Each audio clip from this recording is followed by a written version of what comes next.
Accomplish what you can while you can. My name is Canadian SIMBA from Kenya in Halifax, Nova Scotia province of Canada. And today I'm just having lunch here, reading this book. It's entitled The Jews by Sharon Stieber. And and I'm just having lunch also here.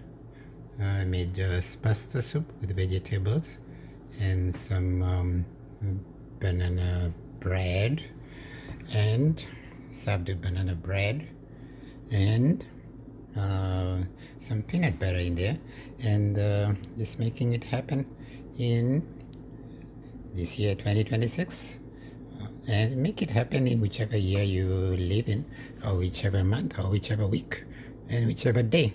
See, each moment of life, it says here in this book, it says here, the important thing is to, it says, accomplish as much as possible.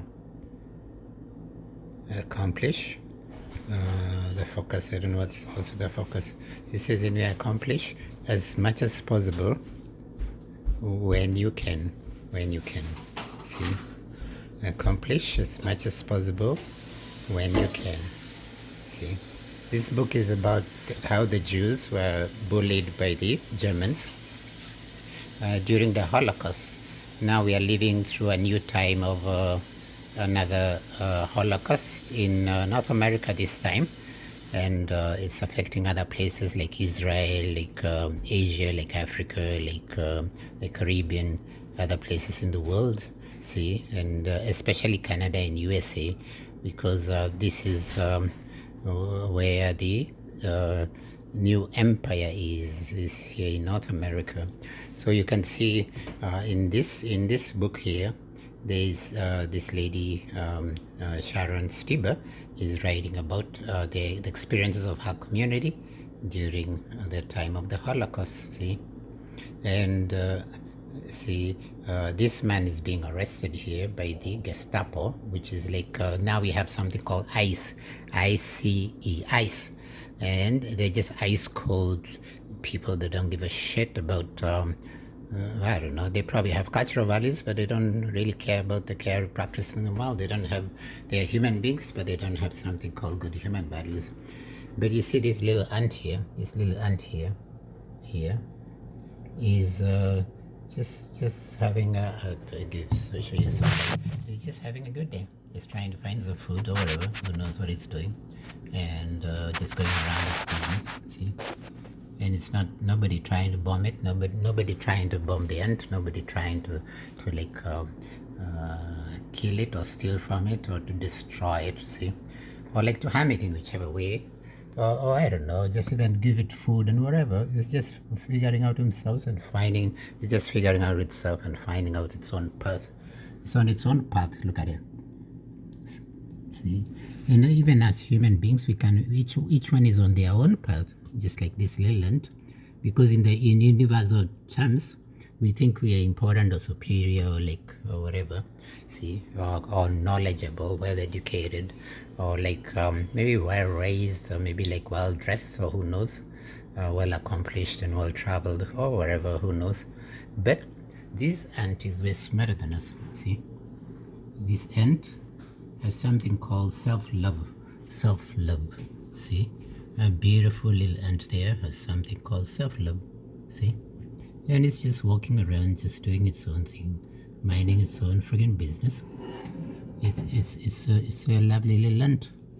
You see, human beings are different on the other hand, because human beings have something called jealousy and greed and corruption and racism and all these other things that we come up with as human beings, and we compete with each other. We I don't know, compete with ourselves. Who knows?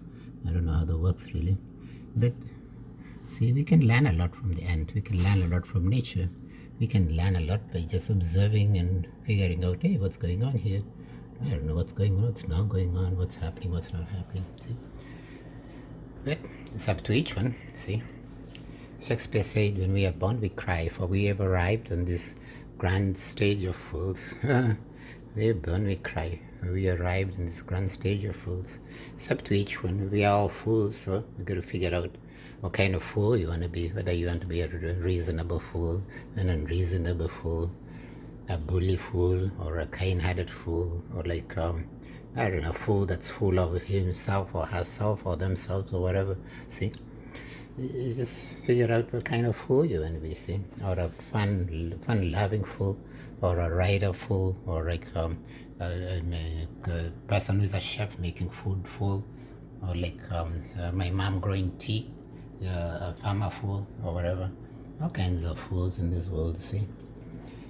But don't be too full of yourself, because if we are too full of ourselves, then we become something called self-absorbed. Self-absorbed is someone who is like too narrow-minded. They can't think beyond their small realm of existence, and they think they are everything. They're superior. They're smart. They're like the best thing that landed from their mommy's belly and popped out in this world or whatever. Or I don't know, was made by the Father, or like say blessed by God, an imaginary God somewhere up there, blessing people, sprinkling blessings on some, and then making others suffer like this. See, but it's all intentional. It's we just do it to ourselves. We do it to yourself or myself or whoever. See, it's a personal choice. Same as the ant is making personal choices, whichever direction it wants to go, whichever, I don't know, whatever it's doing. Who knows what the ant is doing or thinking or whatever. See, the ant is just minding his own business. See. And I came to this house here about 1 year ago now. As time goes so fast, it's been about 1 year. See, and then see, we are about eight or I don't know whatever number, 8 or maybe 10 or so, living in the house, different rooms and different. I rent from a Chinese landlord. Is very caring, and anyway, he lets people from all over the world live in his house. People from Asia, from Europe, from Africa, like myself. I'm from Kenya, Bomet County. Shout out to the people of Bomet County, Konaing constituency, Boita Ward, Kibera community, Kibera village community. See. Anyways, and I live here in Halifax, Nova Scotia, province of Canada. Right here in the South End community, close to St. Mary's University and close to Dalhousie University, you see. And I'm in my 60s, heading to 70, and just starting out my 60s, heading 70, and see, I just came here to like work towards to ease off towards retirement. I've been volunteering for over 25 years and working here and there, just doing fundraising for community events. I love community work and stuff like that. And then I came here, and then most of the people in Nova Scotia and in Halifax and in Canada are very, very nice and very caring and very amazing. See, same as anywhere else in the world, really. It's not, the Canadians are not that special. They're just human beings like anyone else, except that Canadians have something called privilege, a lot of privilege. We get like to have a nice place to live.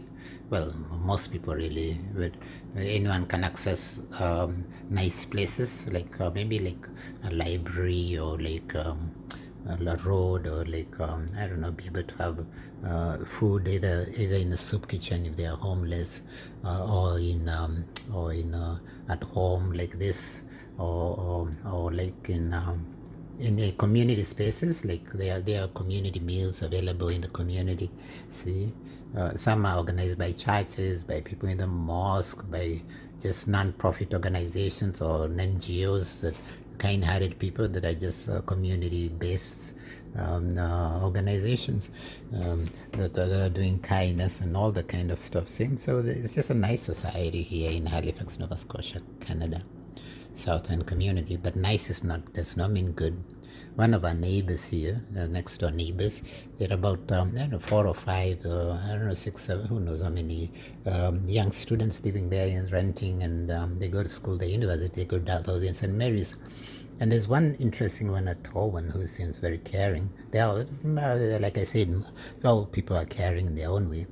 except some are caring to some are not caring to others. It's just like personal choice, really. But some seems to have this genuine love and compassion and true loving kindness, or they're raised by a good mother somewhere, and then they become caring and or they choose to be like that, or who knows what happened in their life that made them like that, or like, I don't know what makes someone caring or not.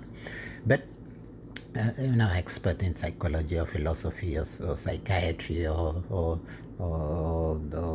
I don't know, political science or whatever.